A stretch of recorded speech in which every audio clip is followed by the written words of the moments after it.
और ये जो आपका कार्यक्रम आप लोग देख रहे हैं, ये हमारे सनी भैया जी यहाँ पे उपस्थित हैं। भाई ये हमारे सनी भैया जी का चैनल चलता है, सनी भारती यूट्यूब चैनल के माध्यम से। तो आप लोग सनी भारती यूट्यूब चैनल को सब्सक्राइब करेंगे और उस पर ये आज का कार्यक्रम आप लोगों को देखने को मिलेगा। सनी भारती यूट्यूब चैनल, ग्राम बड़ौरा, जिला सीतापुर। ये आप चैनल पर जरूर सर्च करें और इस चैनल को सब्सक्राइब करें। अन्य और भी कार्यक्रम आप लोगों को देखने और सुनने को मिलेंगे। महान कृपा होगा, कहना है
दिन में आप लोगों को चर्चा दिखाई व सुनाई गई कि जिस समय इस देश में भयंकर जातिवाद, ऊंच नीच, छुआछूत की बीमारी फैली हुई थी, अंग्रेजों का शासन था इस देश में। उस समय पर बाबा साहब का जन्म होता है 14 अप्रैल सन 1891 मध्य प्रदेश इंदौर जिला की महू छावनी।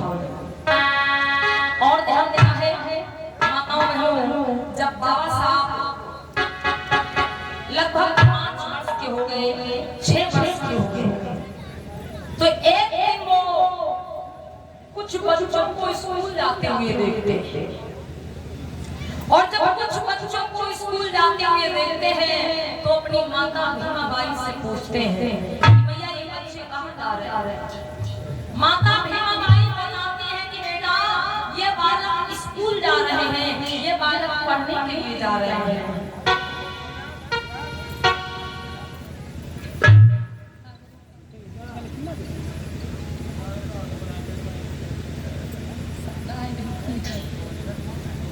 हेलो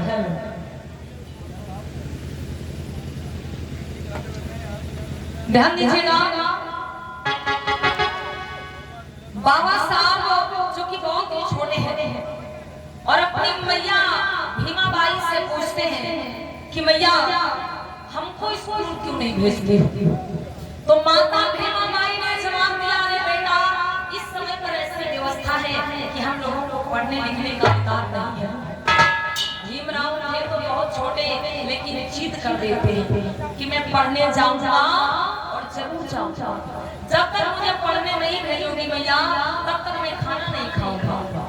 अब भीमराव ने जब ज्यादा जिद कर दी तो वही पिता रामजीराव भीमराव को लेकर के, भीमराव से एक बड़े भाई थे जिनका नाम था आनंदराव। भीमराव आनंदराव को लेकर के पिता रामजीराव ग्राम सतारा की प्राइमरी पाठशाला में जाते हैं। माताओं बहनों कथा पे ध्यान देना। ग्राम सतारा की प्राइमरी पाठशाला में जाते हैं। पिता रामजी राव बच्चों को लेकर वहां के मास्टर से विनती करते हैं कि मास्टर जी मेरे बच्चे पढ़ना चाहते हैं, इनका नाम लिख लो। लेकिन वो मास्टर सबसे पहले तो जाति पूछता है, वर्ण पूछता है कि तुम्हारी जाति क्या है, तुम्हारा वर्ण क्या है। और जैसे ही पिता रामजी राव ने बताया कि मेरी जाति है महार और मैं चौथे व शूद्र वर्ण से आता, प्यारे बंधुओं, मास्टर फटकार करके पिता रामजी राव को पाठशाला के बाहर कर देता कि अरे तुम शूद्र हो, तुम्हें पता है कि शूद्रों को पढ़ने लिखने का अधिकार नहीं, और फिर भी तुम अपने बच्चों को लेकर इस पाठशाला के अंदर चले आए। यहाँ से निकल जाओ, तुम्हारे बच्चों का दाखिला नहीं हो सकता। ध्यान देना मेरे भैया। पिता रामजी राव दुखी होकर के वापस लौट आते हैं। मैया भीमा बाई ने फिर समझाया और कहा कि स्वामी, अगर आप किसी अंग्रेज अफसर के पास चले जाएं तो हो सकता है अंग्रेज अफसर की मदद से नाम लिख जाए। एक अंग्रेज अफसर के पास पिता रामजी जाते हैं। अंग्रेज अफसर से अपनी बात सुनाते हैं। अंग्रेज अफसर ग्राम सतारा की प्राइमरी पाठशाला में जाता है और मास्टर को बहुत कड़ी फटकार लगाता है। अंग्रेज के दबाव में आकर के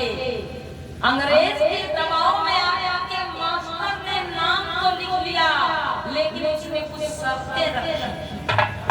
वो शर्तें कौन सी थी? उस मास्टर ने बिना रामजी राव से शर्त रखी कि तुम्हारे बेटे स्कूल तो आएंगे, लेकिन स्कूल के अंदर नहीं बैठेंगे, बल्कि बाहर बैठेंगे, जहाँ पे सब बच्चों के चप्पल जूते उठेंगे। तुम्हारे बच्चे पढ़ने को आएंगे, लेकिन अपने घर से लाएंगे, स्कूल में नहीं रहेगा। तुम्हारे बच्चे पढ़ने तो आएंगे, लेकिन पीने के लिए पानी अपने घर से लाएंगे, स्कूल में नहीं रहेगा। तुम्हारे बच्चे पढ़ने तो आएंगे, लेकिन नल की टोटी को या पानी के मटके को कभी हाथ नहीं लगाएंगे। तुम्हारे बच्चे पढ़ने तो आएंगे, या तो सबसे पहले या तो सबसे बाद में।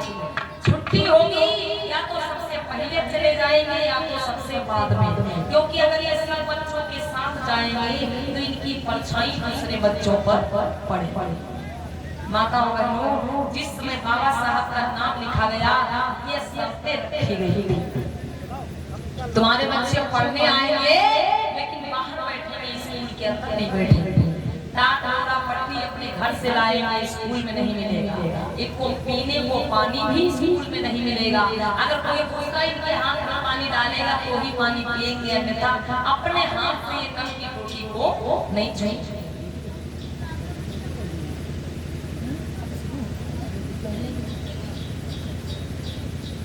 ध्यान दीजिएगा, तब क्या होता है, शर्तें रख दी गई और शर्तों के अनुसार भाई बाबा साहब पढ़ने जाने लगे। बहुत ही छोटी उम्र है, पढ़ने जाने लगे। लेकिन एक कहावत, उम्र तो छोटी है तो बहुत छोटे बाबा साहब, लेकिन एक कहावत है, होनहार वीरवान के होठ छींकने पापा। इतनी कठोर शर्तों के बावजूद भी बाबा साहब पढ़ने जाते हैं। तो कैसे वो पढ़ाई करते हैं माताओं बहनों, ये मनोरंजन नहीं, बल्कि आपको ध्यान से समझना है कि आज आपके बच्चों को सारी सुविधाएं मिलती हैं। खाना भी मिलता है, कपड़ा भी मिलता है, किताबें भी मिलती हैं, बैग भी मिलता है, जूते भी मिलते हैं, सारी व्यवस्था मिलती है। लेकिन मेरी माताओं बहनों, जब बाबा साहब पढ़ने जाते थे तो बाबा साहब को कैसी व्यवस्था मिलती थी, ये देखना है हम सभी को।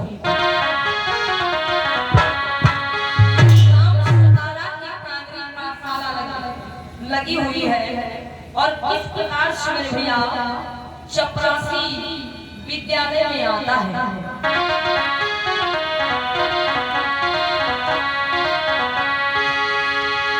किसी पर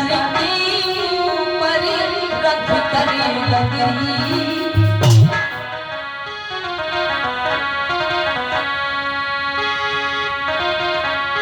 और सर की उम्र रख कर डगरी चपरासी विद्यालय।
चपरासी